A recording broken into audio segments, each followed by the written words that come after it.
kardeş ve bacılarım, Siyonist işgal devam ettiği müddetçe bu saldırılar ve acılar devam edecek, şehitler verilecek, yaralılar olacak, Filistinli kardeşlerimiz muhacir olacak, ümmet rahat yüzü görmeyecektir.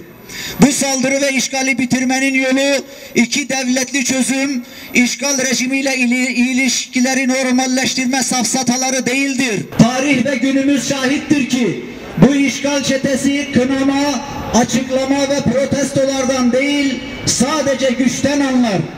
Siyonistleri azgınlaştıran, pervasızlaştıran işlediği cürümlerin yanına kar kalmasıdır.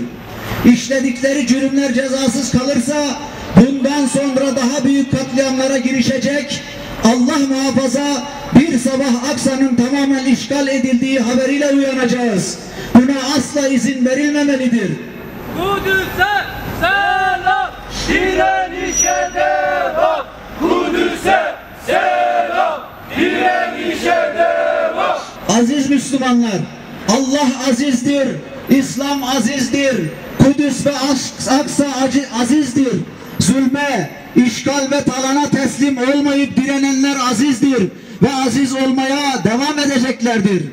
Kudüs ve Aksa sadece saldırıya uğradığı zaman gündemimize girmemeli. Daima gündemimizin birinci maddesi olmalı. İşgalden kurtuluşu için kısa, orta ve uzun vadeli işleyen ve kendisini güncelleyen somut planlarımız olmalıdır.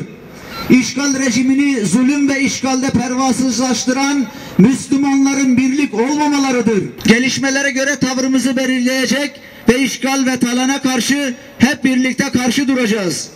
Allah bizleri özgür Kudüs için mücadele edenlerden eylesin. En kısa zamanda Aksa'da hep birlikte namaz kılmayı hepimize nasip eylesin. Allah hepinizden razı olsun. Programımıza katılan başta il başkanlarımız olmak üzere STK temsilcilerine, tüm halkımıza buradan şükranlarımızı sunuyoruz. Allah razı olsun hepinizden.